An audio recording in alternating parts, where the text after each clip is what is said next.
கும்பகோணத்தில் அதிமுக பொதுச் செயலாளர் எடப்பாடி பழனிசாமி அவர்கள் தீவிர பிரச்சாரம் செய்தார்.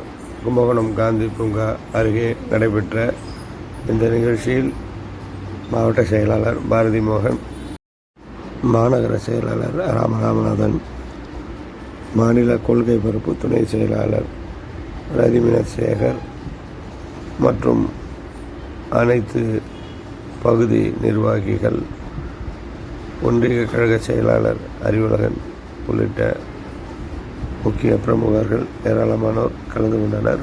காந்தி பூங்கா வாயிலில் அதிமுக பொதுச் செயலாளர் எடப்பாடி பழனிசாமி அவர்கள் சிறப்புரையாற்றினார். அந்த காட்சிகள்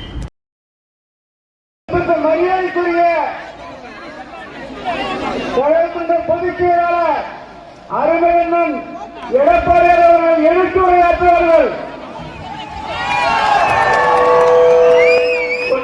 புரட்சித் தலைவர் எம்ஜிஆர், இதயம் புரட்சித் தலைவி அம்மா இருவரும் தெய்வங்களை வணங்கி மிக சிறப்பாக எழுச்சி பயணத்திலே மிக திரளாக கும்பகோணம் நகரமே குளிர்கின்றார்கள். மக்கள் எல்லாம் கடல் போல் காட்சியளிக்கின்றது. இந்த எழுச்சி ஆரவாரமே கும்பகோணம் சட்டமன்ற தொகுதி வெற்றி பெற்றுள்ளது. நான் பல சட்டமன்ற தொகுதியில பிரச்சாரம் பண்ணிட்டு இங்க வந்திருக்கிறேன். எழுச்சி பயணத்தை முடிச்சுட்டு வந்திருக்கிறேன். நான் கும்பகோணத்துல தான் எவ்வளவு மக்கள் அனைத்து இந்திய அண்ணா திராவிட முன்னேற்ற கழகம், உங்களுடைய கட்சி, மக்களுடைய கட்சி இந்த சிறப்பான நிகழ்ச்சியிலே கலந்து கொண்டு நிகழ்ச்சியிலே சிறப்பித்துக் கொண்டிருக்கின்ற முன்னாள் அமைச்சர் சகோதரர் காமராஜ் அவர்களே, மாவட்ட கழகத்திற்கு ஆட்சி பாரதி மோகன் அவர்களே, வெங்கடி அவர்களே, மாவட்ட பொதுச்சாளர் ஏழா செல்வம் அவர்களே, தமிழ் மாநில காங்கிரஸ் கட்சியை சேர்ந்த முன்னாள் எம்எல்ஏ மரியாதைக்குரிய ராஜாங்கல் எக்ஸ்எம்எல்ஏ அவர்களே, தமிழ் மாநில கட்சியை சேர்ந்த மாவட்ட கழகத்திற்கு சி எஸ் சங்கர் அவர்களே, ஐசிஐகே மாவட்ட கழக நிர்வாகிகளே மற்றும் தேசிய ஜனநாயக கூட்டணியில் அங்கம் வைக்கின்ற கூட்டணி கட்சி சேர்ந்த நிர்வாகிகளை, தொண்டர்களே, அனைத்து இந்திய அண்ணா திராவிட முன்னேற்ற கழகத்தினுடைய நிர்வாகிகளே, தொண்டர்களே, சிறப்பித்துக் கொண்டிருக்கின்ற விவசாயிகளே, விவசாய தொழிலாளிகளே, பெரியவர்களே, தாய்மார்களே, பத்திரிகையாளர், ஊடகங்களே, மகளிர் சேர்ந்த சகோதரர்களே, இளைஞர் வட்டாரங்களே, அனைவருக்கும் என்னுடைய வணக்கம். இன்றைய தினம் ஸ்டாலின் போன மக்கள் பேசிட்டு இருந்தார். திராவிட முன்னேற்ற கழக கூட்டணி பல வாய்ந்த கூட்டணி நடைபெறுகின்ற அடுத்த ஆண்டு நடைபெற்ற சட்டமன்ற தேர்தலில் திராவிட முன்னேற்ற கழக தலைமையில் அமைக்கப்பட்ட கூட்டணி 200 இடங்களில் வெற்றி பெறுவதாக கனவு தெரிவித்தார். நிஜத்தில் வெற்றி பெறுவது அனைத்து இந்திய அண்ணா திராவிட முன்னேற்ற கழக தலைமையில் கூட்டணி 210 இடங்கள் வெற்றி பெறும். 210 இடத்துல அண்ணா திமுக தலைமையில் அமைக்கப்பட்ட கூட்டணி வெற்றி பெற்று தனி பெரும்பான்மையோடு தனித்து அண்ணா திமுக ஆட்சி அமைக்கும். அண்ணா திமுக ஆட்சிதான் மக்களுக்கு ஏராளமான நன்மைகளை செய்திருக்கிறது. இன்றைக்கு ஏழை, எளிய, ஒடுக்கப்பட்ட, நசுக்கப்பட்ட, தாழ்த்தப்பட்ட மக்கள் உயிரிழந்ததற்கு காரணம் அண்ணா திமுக அரசு, அண்ணா திமுக கட்சி. இன்றைக்கு எண்ணி பாருங்க, அனைத்து இந்திய அண்ணா திராவிட முன்னேற்ற கழக ஆட்சி செய்யும் பொழுது நான் முதலமைச்சர் போது கடுமையான வறட்சியில விலைவாசி ஏறல. அதுக்கு பிறகு டெல்டால கச்சா புயல் இந்த பகுதியெல்லாம் புரட்டி போட்டு போயிட்டு டெல்டா மாவட்டத்துல விலைவாசி ஏறாம பார்த்துட்டோம். பிறகு கொரோனா 11 மாத காலம் யாரும் வெளியே வரல, எந்த தொழிலும் நடக்கல, எந்த கடையும் திறக்கல, அரசாங்கத்தின் வருமானமே இல்லை. அப்ப கூட விலைவாசி ஏறல. ஆனா இப்போ திராவிட முன்னேற்ற கழக ஆட்சி பொறுப்பேற்று 50 காலம் ஆகுது. விலைவாசி விண்ணை முட்டுகிற அளவுக்கு உயர்ந்து போச்சு. அரிசியோட உயர்வு, பருப்போட உயர்வு, எண்ணெயோட உயர்வு, இப்படி அனைத்து விலைகளும் உயர்ந்து மக்கள் வாழ்க்கை நடத்துவதற்கு திண்டாடி கொண்டிருக்கின்ற காட்சி திமுக ஆட்சியில பார்க்கிறோம். இப்படிப்பட்ட அவல ஆட்சி வேணுமா? அது மட்டுமல்ல, கட்டுமான பொருட்களை விட அதுவும் கடுமையா உயர்ந்து போச்சு. எம்சான் உயர்ந்து போச்சு, ஜல்லி உயர்ந்து போச்சு, செங்கல் உயர்ந்து போச்சு, கம்பி உயர்ந்து போச்சு, மரம் கேட்க வேண்டிய சிமெண்ட் அதை விட உயர்ந்து போச்சு. இப்படி கட்டுமான பொருட்கள் விலை உயர்ந்து இருக்குது. வீடே கட்ட முடியாது. எல்லாம் கனவுல வீடு கட்டணும். வீடு கட்டணும்னா கனவுல தான் ஆட்சியில கட்ட முடியும். அதோட அனைத்து அண்ணா திராவிட முன்னேற்றங்களை இருக்கின்ற பொழுது மாணவ செல்வங்கள் இளைஞர்கள் இன்னைக்கு அதிமுக ஆட்சியில் தான் சிறப்பு பெற்றாங்க. மாணவர்களுக்கு நல்ல கல்வி கொடுத்தோம்.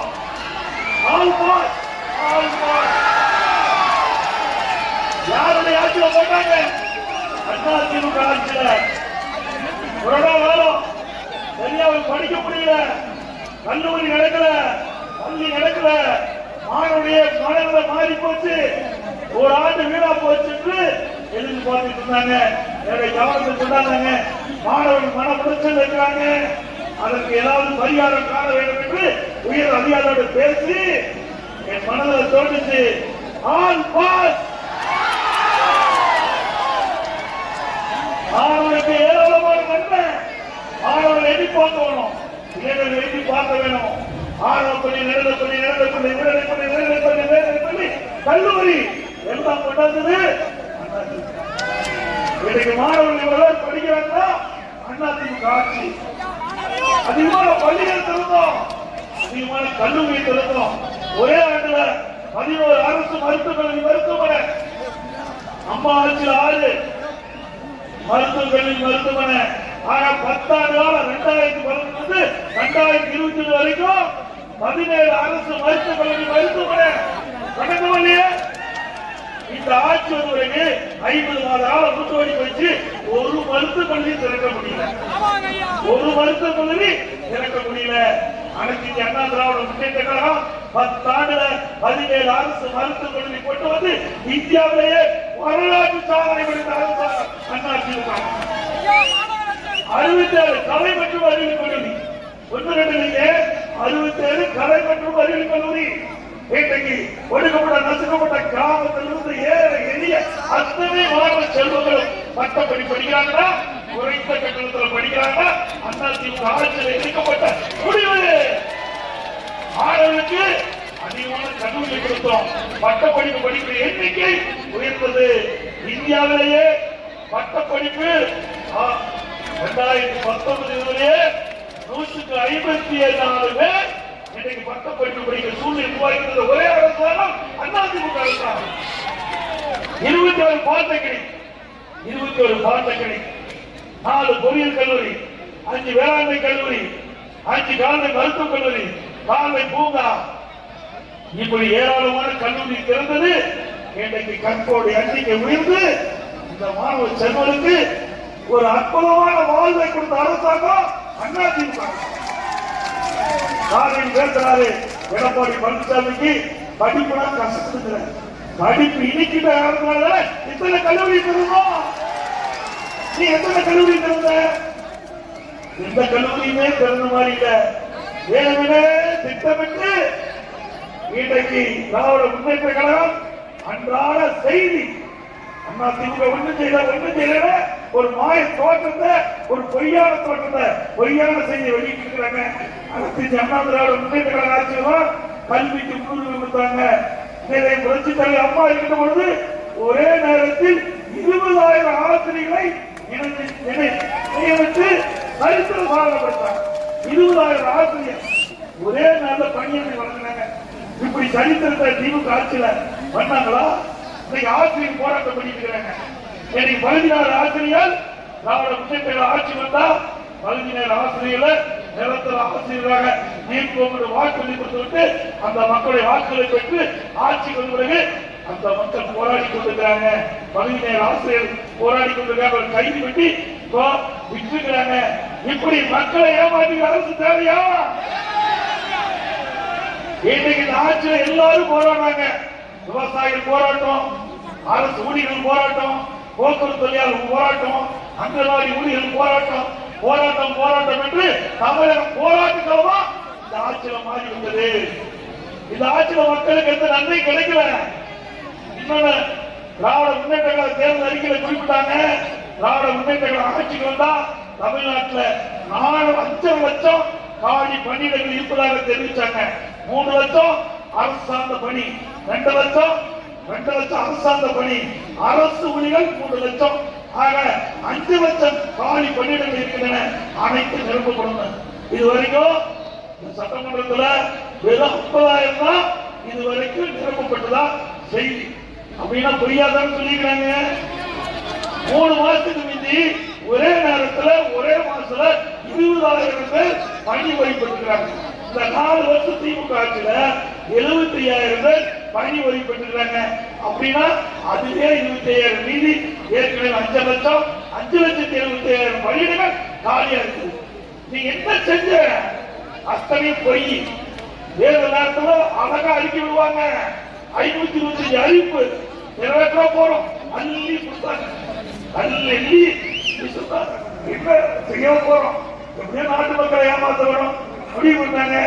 525 திராவிட முன்னேற்ற தேர்தல் அறிவிப்பு 10% வரைக்கும் நிறைவேற்றல. முக்கியமான அறிவிப்பு எதுவுமே நிறைவேற்றல. இன்றைக்கு 100 நாள் வேலை திட்டம் 105 நாள் உயர்த்தினாங்களா? 100 நாள் வேலை திட்டம் குறைச்சி 50 நாள் வேலை திட்டம் வைக்கும். அதே மாதிரி இளைஞர்கள் வங்கி கடன் ரத்துனாங்க. கல்வி கடன் வங்கியை வாங்கிய இளைஞர்கள் வங்கி வாங்கி கல்வி கடன் ரத்துனாங்க. செஞ்சாங்களா? சத்தமா சொல்லுங்க. காது கேட்கணும். இல்ல மாதத்தோடு சிறுக்கு 100 ரூபாய் மானியம் கொடுத்தாங்களா? ரேஷன் கடையில 1 கிலோ 2 கிலோ சக்கரை போடணும் கொடுத்தாங்களா? அது மட்டும் இல்ல, அண்ணா திமுக ஆட்சி போது தைப்பொங்கல் என்று எல்லா குடும்பத்தையும் 2,500 ரூபாய் கொடுத்தோம். திமுக ஆட்சிக்கு வந்து பொங்கல் கொடுத்துருந்தாங்க. கொடுத்தாங்க.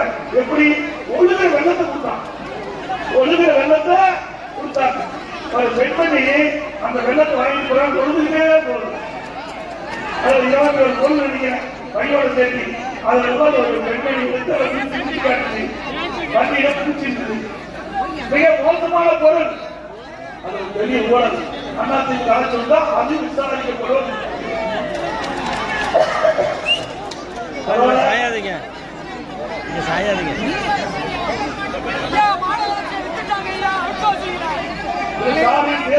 சொன்னா ஊருவா போய் பேசினார். ஒழிக்கிற முடியும். கைது ஒழிக்கிற முடியுங்க. சாய்ஞ்சிடும். போய் பிரச்சாரம் பண்ணாங்க. திமுக ஆட்சிக்கு வந்தன முதல் கையெழுத்து நீட் தேர்வு ரத்து. இப்ப எத்தனை மாசம் ஆச்சு? 50 மாசம் ஆச்சு. என்ன ஆச்சு? மாணவர்கள் ஏமாத்திட்டாங்க. அதோட உதயநிதி ஸ்டாலின் சொன்னார் நீட் தேர்வை ரத்து செய்வதற்கு ரகசியம் இருக்கிறார்.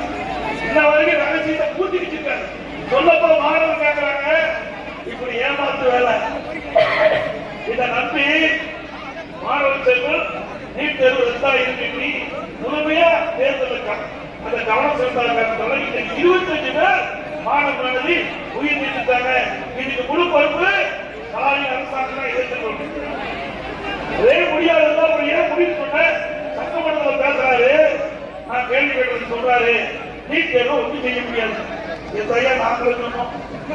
எதை நாங்களும் சொன்னோம். உச்சநீதிமன்றத்தில் வழக்கு தீர்ப்பு நாங்கள் செய்ய முடியாது சொன்னோம். அப்ப நீட் தேர்வை ரத்து செய்யணும். மக்களை ஏமாற்றி இளைஞரை ஏமாற்றி வாக்களை பெற்று ஆட்சி பிறகு சட்டமன்றத்தில் முடியாதுன்னு சொல்றாரு. அப்படின்னா பொய்யாக பேசிட்டாரு. பொய்யாக அறிவிக்கிறாரு. அது மட்டும் இல்ல, நீங்க பாத்தீங்கன்னா பாரதிய ஜனதாவோட எடப்பாடி பழனிசாமி போய் சேர்ந்துட்டாரு. எடப்பாடி பழனிசாமி பாரதிய ஜனதாவோட போய் கூட்டணி வச்சுட்டாரு. பாரதிய ஜனதா விழுங்கிடும். எடப்பாடி பழனிசாமி போடுவான் விழுங்கிடுவான். ஸ்டாலின் அவர்களே, நீங்க பல கட்சி விழுங்கிட்டு அந்த கூட்டணி கட்சிதான் அப்படியே நமக்கு விழுங்கிட்டாரு. அந்த கட்சியில முன்னாள் கூட காணாது போயிடும். நீங்க தான் திராவிட முன்னேற்ற கழக தலைமையில் அமைக்கப்பட்ட கூட்டணி காங்கிரஸ் ஏற்றி போச்சு. தெரியல. கம்யூனிஸ்ட் கட்சி இருக்குங்களா? கண்ணுக்கு தெரியல. விடுதலை சிறுத்தை ஏதோ காரணம் சொல்லி அதை ஒட்டிட்டு ஆனா இப்படிப்பட்ட நிலைமை திமுக கூட்டணியில அதிமுக பொறுத்த வரைக்கும் அதிமுக கூட்டணி இன்னும் சில கட்சிகள் நம் கூட்டணியில் அங்க வைக்கிறது மிகப்பெரிய வெற்றி பெறும். என்னுடைய கூட்டணி வெற்றி பெறுவதற்கு இங்க இருக்கிற மக்களே சாட்சி. அவ்வளவு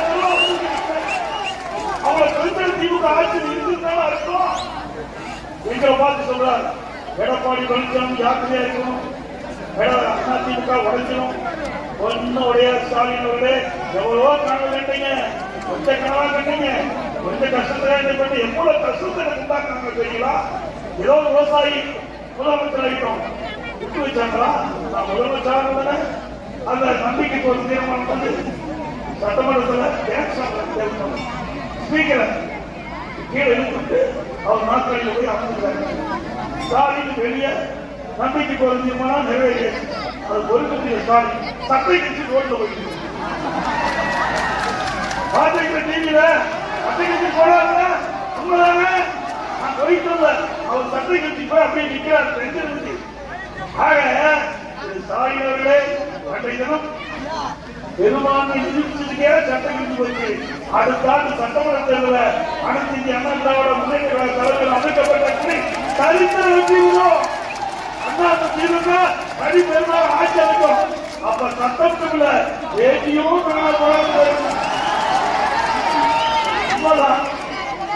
அவரால் தாங்கி முடியும். அது மட்டும் இல்ல அவரை பொம்மை முதலமைச்சர் சாமி பொம்மை சாமி கொடுத்தா கைது குழந்தைங்களா குழந்தைங்க போய் திருவிழாவுக்கு கூட பொம்மை வாங்கிட்டு நம்முடைய குழந்தைங்க விளையாட்டு அந்த மாதிரி சாமி வந்து இன்னைக்கு விளையாட்டு பொம்மை மாதிரி வச்சுக்கிட்டு வண்டி ஓட்டிக்கிறாங்க. ஏன்னா போஸ்ட் போடுவார் அப்படியே போய் டிவிக்கு போஸ்ட் கொடுப்பார். அதோட என்ன செஞ்சிருக்க இந்த 4 ஆண்டு காலத்துல கேட்டா சூப்பர் முதலமைச்சர். இந்தியாவிலேயே முதலமைச்சர் சூப்பர் முதலமைச்சர். எதுல இந்தியாவிலே கடன் வாங்கின முதல் மாநிலம் தமிழ்நாடு. அவர் தமிழ்நாட்டில் முதலமைச்சர் எல்லாத்துக்கும் மேலே கடன் ஏறி போச்சு. எல்லாத்துக்கும் கடன் ஏறி போச்சுங்க. ரொம்ப சாதாரண எடுத்துக்காதீங்க. இந்த கடனை எப்படி கட்டுறது? அறிவோடு தான் கட்ட முடியும். ஆனா திமுக ஆட்சிக்கு வந்தாவே ஏதாவது நடக்கும். இன்றைய தினம் இதுவரைக்கும் 4 ஆண்டுல 4,38,000 கோடி கடன் வாங்கியிருக்கிறார். செல்வக்கணக்கு சொல்றார் எடப்பாடி பழனிசாமி மத்திய அரசு கண்டு தெரியாதான்னு. இது சட்டமன்ற தேர்தல், நாடாளுமன்ற தேர்தல் நடக்குது. இது சட்டமன்ற தேர்தல்.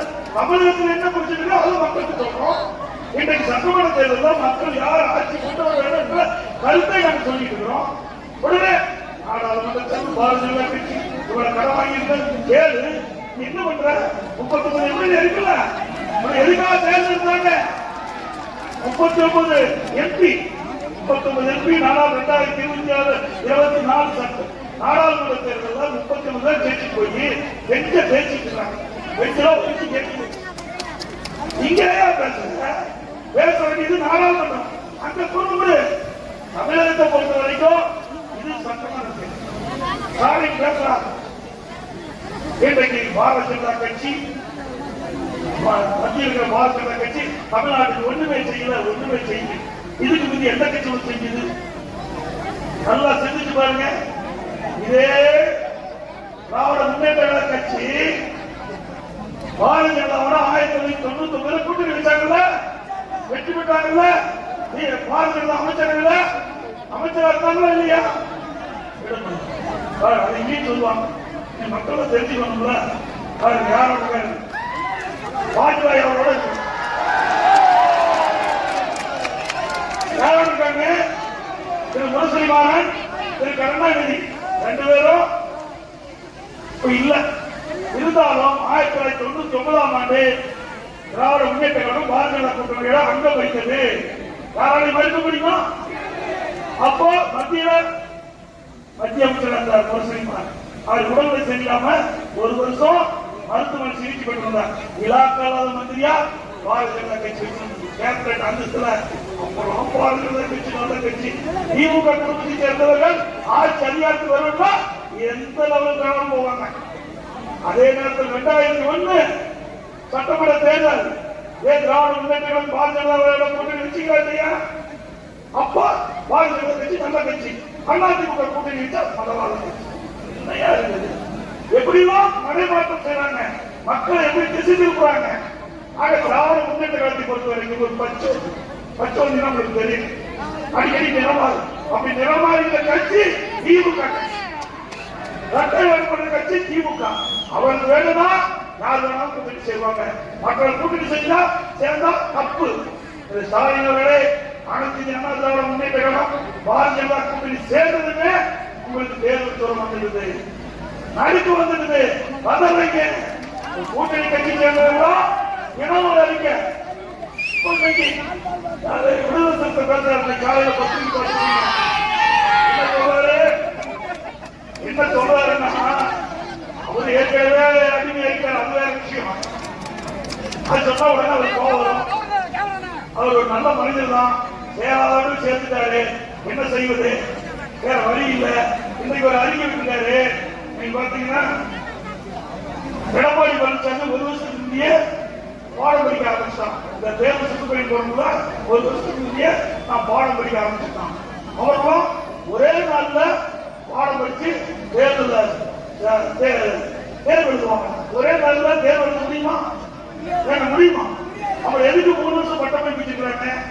3 ஆண்டு பட்டப்படிப்புக்கு போய் அந்த மாணவன் படிச்சாதான் பட்டப்படிப்பு கொடுப்பாங்க. அதுவும் ஒவ்வொரு ஆண்டும் குறிப்பிட்ட நாள் அந்த கல்லூரிக்கு சென்றால்தான் அந்த அந்தஸ்து கிடைக்கும். அப்பதான் எலிஜிபிள் ஆகும், அப்பதான் யூனிவர்சிட்டி அவரை பரிசு எழுத அனுமதிக்கும். அது கூட தெரியாம ஒரே நாள்ல பரிசு எழுதி பாஸ் பண்ணிடுவாங்க. திருமாவளவர்களே, மாணவர்கள் தயவு செய்து தவறான வழிக்கு அழைச்சிட்டு போவாங்க. ஒரு நாள்லாம் படிச்சுட்டு பாஸ் பண்ண முடியாது.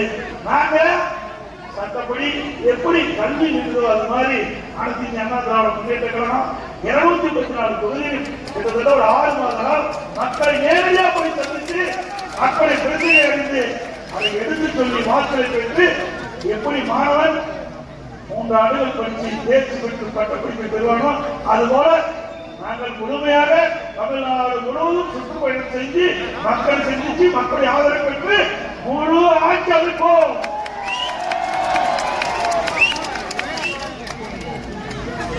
அதோட ஸ்டாலின் சொல்றாரு, மத்திய இருக்கிற ஆட்சி இருக்கிறவங்க எந்த நிதி கொடுக்கறது. நான் ஏற்கனவே சொன்ன மாதிரி 1999 பாரதிய ஜனதா 5 வருஷம் ஆட்சி. அப்ப என்ன பண்ணிட்டு இருந்தீங்க? அப்பெல்லாம் தமிழ்நாட்டு மக்கள் பாதிக்கப்படுறது கண்ணுக்கு தெரியல, நிதி வாங்கல, புதிய திட்டத்தை கொண்டு வரல. அதுக்கு பிறகு இந்த குழந்தை மருத்துவ மருந்தாவும் பார்த்தீங்களா, அது மாதிரி பாரதிய ஜனதா போனது டக்குனு அடுத்த மாதம் காங்கிரஸ் போயிருக்கு. காங்கிரஸ் போய் அங்க ஒரு 5 வருஷம் மந்திரி அமைச்சாங்க. இப்படி பாரதிய ஜனதாவிலையும் புதுசா மந்திரி சபையில் இடம்பெற்றிருந்தீங்க, காங்கிரஸ் ஆட்சியிலையும் புதுசா மந்திரி சபையில் இடம்பெற்றிருந்தீங்க. குடும்ப உறுப்பினர் ஆட்சி அதிகாரத்துக்கு போனோம், ஓட்டு போட்ட மக்களை பற்றி கவலைப்படுறதில்ல. ஆட்சி போனவங்க இப்போ மத்தியில வேற ஆட்சி வந்தா அவர் மீது அவதூறு பிரச்சாரம். இது என்ன நியாயம்? இந்த விதத்துல நியாயம்? நீ உண்மையிலேயே ஓட்டு போட்ட மக்களுக்கு நன்மை செய்ய வேண்டும் எண்ணி இருந்தா நாடாளுமன்ற தேர்தல் நீங்க வெற்றி பெற்று பாரதிய ஜனதாவையும் மத்திய அமைச்சராக இருந்தீங்க, காங்கிரஸ் மத்திய அமைச்சராக இருந்தீங்க. அது மட்டுமல்ல, திரு தேவகடா அவருடைய அமைச்சர்களையும் மத்திய அமைச்சர் தாங்க. விபி சிங் அவர்கள் அந்த அமைச்சர்களையும் அமைச்சராக இருந்தாங்க. ஐக்கிய குஜராத் அமைச்சர்களையும் மத்தியில் அமைச்சராக இருந்தீங்க. 14 ஆண்டு காலம் மத்திய ஆட்சி அதிகாரத்தில் இருந்த ஒரே கட்சி திமுக கட்சி. அப்பெல்லாம் அந்த மக்கள் பற்றி கவலையே படல. எப்பதான் நீதிக்கு நீ வெடிக்கிறார் ஸ்டாலின். என்ன உண்மையிலே மக்கள் மீது அக்கறை இருந்தா வாய்ப்பு கிடைக்கும் போது செஞ்சிருக்கலாம்ல, செய்யலையே. இதே நான் முதலமைச்சர் இருந்த பொழுது பாரதிய ஜனதா கட்சி மத்தியிலே ஆட்சி, நரேந்திர மோடி அவர்கள் பாரத பிரதமர் வந்தாங்க. நான் கூட கோரிக்கை வச்சேன், மனதாய்வாரி காவிரி திட்டம் பல பேருக்கு தெரியாது. இன்னைக்கு வேண்டுமென்ற திறக்கப்படுகிற தண்ணி கடலை போய் கடல் கலந்தது. அது வரைக்கும் நதியில கலக்கின்ற அசுத்த நீர் சுத்தப்படுத்தி அதை விட வேண்டும். இது அற்புதமான திட்டம். நாங்க விரிவான திட்டத்தை தயாரிக்கப்படி அது எவ்வளவு நிதி தேவை, பாரத கொடுத்த உடனே இது அருமையான திட்டம் என்று ஏற்றுக்கொண்டு மேலது குடியரசுத் தலைவர் உரையில இடம்பெற செஞ்சு அது அப்படியே கிடப்படக்கிறது. திமுக ஆட்சி 2 வருஷத்துக்கு நான் சட்டமன்றத்தில் பேசினேன். ஒரு அற்புதமான திட்டம் மத்திய அரசாங்கத்துக்கு கொடுத்ததையும் மத்திய அரசாங்கம் ஏற்றுக்கொண்டது. அதை முயற்சி செய்து நீங்க தமிழ்நாடு கொண்டு வந்து சொன்னேன். விண்டு வச்சாங்க என்ன எல்லாமே வாங்கிக்குவாங்க, என்ன செய்ய போறாங்க. ஆனா நான் கொடுத்த அந்த திட்டத்தை ஏற்று இந்த ஆண்டு மத்திய அரசு அனுமதிச்சு 11,500 கோடி இன்றைக்கு அந்த திட்டத்திற்காக செலவிடப்படுகிற அறிவிப்பு கொடுத்து முதல் திட்டமா 990 கோடி இந்த வருஷம் அனுமதிச்சாங்க. நேற்று வந்து கடல்ல கலக்க வரைக்கும் நகரத்திலிருந்து வெளியேறிட்டு அரசு பண்ணிடு. மேட்டூர் நகர் இருக்குது, பவானி இருக்குது, கமலாவளி இருக்குது, பள்ளிப்படை இருக்குது, திருச்சி இருக்குது, ஈரோடு இருக்குது. இப்படி நகரத்திலிருந்து வெளியேறிட்ட நேரம் தான் வேதிக்கலாம் ஒரு கால்வாய் கரையோரமா கால்வாய் போட்டு ஒரு செம்பு கட்டி டீட் பண்ணி ஆத்தல் விடும். பவானி சார் வந்து வெளியேறிட்டு கூடுதலில் வந்து அங்க காவலி ஆத்துல தண்ணி கிடக்குது. அந்த கரையோரம் இருக்கிற நகரத்தில் வெளியேறி நீரை சுத்தப்படுத்தி ஆத்தல் விடும். அதே ஒரு நொய்யனாது, அமராவதி ஆறு, இன்னும் கிளையாறுகள் எல்லா ஆறுகளில் கரையோரம் இருக்கிற அசுத்த நீர் அந்த நதியின் காலத்துல சுத்தப்படுத்தி காவிரி நீர் சுத்தமான நீர் கும்பகோணத்துல இங்க இருக்கிற மக்கள் சுத்தமான குடியிருப்பு. இது சாதாரண திட்டமா? எனக்கு எவ்வளவு அசுத்தம் சேருது. நான் குடிக்கிற நீர்ல எவ்வளவு அசுத்த நீர், இதனால எவ்வளவு உடல் உபாதைக்கு ஆளாகிறோம். இதையெல்லாம் நாங்கள் சிந்தித்துக் கொண்டு வந்த திட்டம். ஆனால் அரசாங்கம் பெற்றுக் கொடுக்கிறோம், அனுமதி நிறைவேற்றுகிறோம். அதே போல கோதாவரி காவிரி இணைப்பு திட்டம் அதை சொல்றோம். எங்க வரப்போகுது பாரத பிரதமர் அதை ஏற்றுக்கிட்டார். அருமையான திட்டம். உடனே தெலுங்கானா முதலமைச்சர், ஆந்திரா முதலமைச்சர், தமிழ்நாடு அமைச்சர்கள் அனுப்பிச்சு அவர்கிட்ட கேட்டேன். 2 முதலமைச்சர்களை ஏற்றுக்கொண்டாரு. எங்கள் வழியாக ஒரிசாவிலிருந்து நீங்க கோதாவரி காவிரி இணைப்பை தாராளமாக செய்யலாம் என்று இசையளித்தார்கள். துரதிருஷ்டவசமா ஆட்சி வரல. திமுக அரசாங்கம் கிளம்பல போட்டாங்க. ஆக இந்த பகுதி நீரை நம்பி வாழ்கின்றோம். விவசாயத்துக்கு உடம்புக்கு உயிர முடியும். விவசாயத்துக்கு உயிராக இருப்பது நீர். அதை கொடுப்பதற்கு நீர் வேளாண்மை திட்டத்தை கொண்டு வந்து நிறைவேற்றப்பட்ட அரசாங்கம் அதிமுக அரசாங்கம். ஸ்டாலின் அவர்களே, நான் ஒரு விவசாயி, இன்றைக்கு விவசாயம் செஞ்சிருக்கிறேன். விவசாயிக்கு என்ன பிரச்சனை என்பது அனுபவ ரீதியாக நடந்தது. ஆக அதனால்தான் இவ்வளவு திட்டத்தை கொண்டு வந்தேன். அது மட்டுமல்ல, டெல்டா மாவட்ட பகுதியில அனைத்து கழிவாய்க்கால் கான்கிரீட் கழிவாய்க்கால் அமைப்பதற்கு மத்திய அரசுல தெளிவான திட்டங்களை தயாரிக்கப்பட்டு மத்திய அரசுக்கு கொடுத்தேன். 36,000 கிலோமீட்டர் அதை அமைச்சுட்டா 20% நீர் நமக்கு மிச்சமாகும். கடற்கரை பகுதியில் இருக்கிற விவசாயிகளுக்கு தலையிலாம நீர் கிடைக்கும். அதை கிளம்ப போட்டேன். என்னதான் 5 வருஷம் 4 வருஷமா ஒன்றுமே குடும்பத்தில் இருக்கின்ற அவருடைய மகன் உதயநிதிக்கு துணை முதலமைச்சர் கொடுத்திருக்காங்க. இதுதான் சாதனை. உதயநிதிக்கு துணை முதலமைச்சர் கொடுத்ததுதான் சாதனை. வேற ஒண்ணுமே செய்யல. அது மட்டுமல்ல, ஸ்டாலின் ஆட்சியில கமிஷன் கலெக்ஷன் கரப்ஷன் அதான் தாராளம். எங்கேயும் லஞ்சம் கொடுக்காத எந்த துறையிலுமே எந்த திட்டத்தையும் நிறைவேற்ற முடியும். அவ்வளவு ஒரு மோசமான ஆட்சி இந்த ஆட்சி. அதுவும் டாஸ்மாக்ல 10 ரூபாய். யாரு தெளிவா சொல்லுங்க, சத்தமா சொல்லுங்க. ஒரு பாட்டில் 10 ரூபாய். இன்னைக்கு தமிழ்நாட்டுல சுமார் 6,000 மதுபான கடை இருக்குது. அந்த மதுபான கடையில ஒரு பாட்டில் 10 ரூபாய். ஒரு நாளைக்கு 1.5 கோடி பாட்டில் இருக்குது. 10 ரூபாய் ஒரு நாளைக்கு 15 கோடி. காசு 450. 5,000 நேரத்துல யாரு நீங்களே முடிவு பண்ணி ஆயிரக்கணக்கான கோடி மக்களிடத்தில் கொள்ளையடிக்கிற அரசாங்கம் தேவையா? இது மட்டுமல்ல, அந்த திமுக அமைச்சர் ஒரு அமைச்சர் 2 வருஷத்துக்கு முந்தி திரு பல்வேறு ஒரு அமைச்சர் இருந்தார். அவர் வலைதளத்தில் ஒரு செய்தி வெளியிட்டார். திரு சபரீஸ்வரர்களும் திரு உதயநிதி அவர்களும் 30,000 கோடி கையில் வைத்துக் கொண்டு திணறிக் கொண்டிருக்கிறார் என்று வலைதளத்தில் வெளியிட்டார். நாம சொல்ல, எதிர்க்கட்சி சொல்ல, பொதுமக்கள் சொல்ல, திமுக அமைச்சர்கள் அமைச்சரே சொல்லிட்டார். இன்னும் அதுக்கு ஸ்டாலின் பதிலே கிடைக்கல.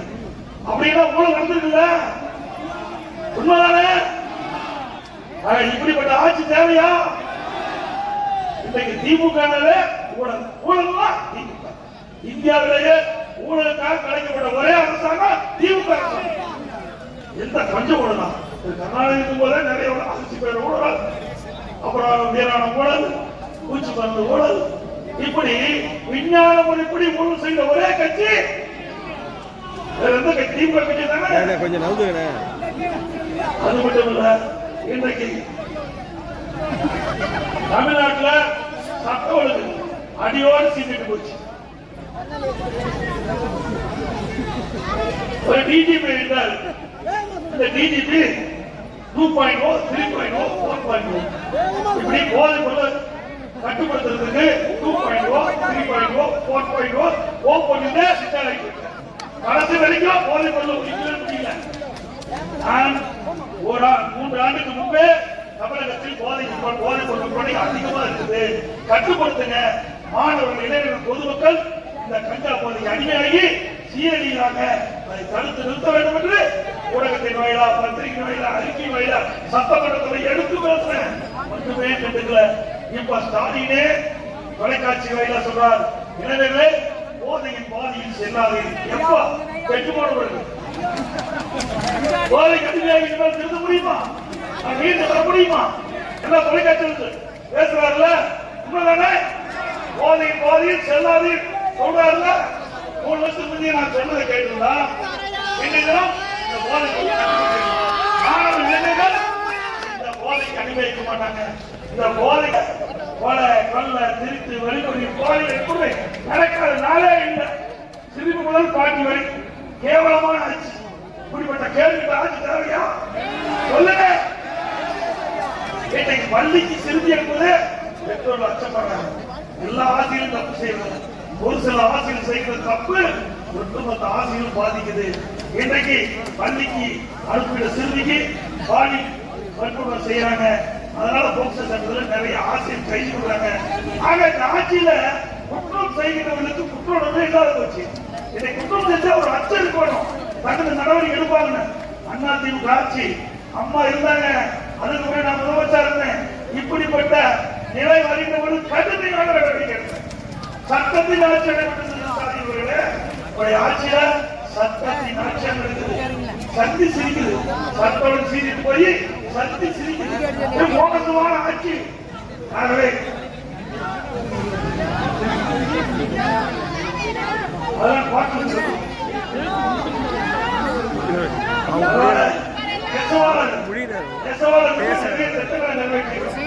விவசாயிகள் நிறைய திட்டம் நிறைவேற்றிக்கிறோம். விவசாயிகளுக்கு தொடக்க வேளாண் 2 முறை என்ன செய்யணும்? 2 முறை மும்முனை மின்சாரம் 27 அதோட விவசாயிகளுக்கு உரிய நேரத்தில் வரணுமா? அதே போல பயிர் காப்பீடு திட்டம் இன்னைக்கு டெல்டா மாவட்ட விவசாயிக்கு பூமி சாகுபடிக்கு இந்த ஆட்சியில 3 வருஷம் பயிர் காப்பீடு திட்டம் இடம்பெறல. அதனால விவசாயிகள் பாதிக்கப்பட்டாங்க. அண்ணா திமுக ஆட்சியில பயிர் காப்பீடு திட்டத்துல விவசாயிகளுக்கு பாதிப்பு பெருகிற பொழுது அந்த பயிர் காப்பீடு திட்டத்துல நிறைய நிதி பெற்றுத் தந்த அரசாங்கம் அண்ணா திமுக. உயர்ந்த வெள்ளம் விவசாயி பாதிக்கப்படுகிற பொழுது தேவையான நிவாரணம் உடனுக்குடன் கிடைச்சது அண்ணா திமுக ஆட்சியில. நேரடி நெல் கொள்முதல் விவசாயி கொண்டு போன நெல்லை கொள்முதல் செஞ்சு அவருடைய கணக்குல வங்கியில உடனுக்குடன் பணம் பட்டுவாடா செய்யும். இதெல்லாம் அண்ணா திமுக ஆட்சியில செய்து திமுக சாதனை செஞ்சாங்களோ இல்லையே. நெசவாளர் கொடுக்கிறேன் இன்னைக்கு நெசவு கடுமையாக பாதிக்கப்பட்டாங்க. கைத்தறி நெசவு தொழில் அதிகமாக கைத்தறி துணிகள் அதிகமாக செய்யப்பட்டு மானியம் கிடைக்கிறாங்க. 90 கோடி ரூபாய் மானியம் கொடுத்து அந்த கைத்தறி துணிகள் எல்லாம் உற்பத்தி செய்ய அந்த நெசவாளர்கள் ஆங்கில வெளியேற்றணும். அந்த பணிபுரிகிற அந்த தொழிலாளிகள் அன்றாட சம்பளம் வாங்கிட்டு இப்போ சம்பளத்தை செலுத்துறாங்க. சம்பளம் பெற முடியும் என்ற கோரிக்கை சட்டமன்ற ஆட்சியை கண்டுக்கல. அண்ணா திமுக ஆட்சி ஏற்கனவே பழைய நிலையிலே அந்த நிலை தொடரும் என்ற செய்தி இந்த நேரத்தில் தெரிவிக்கின்றேன்.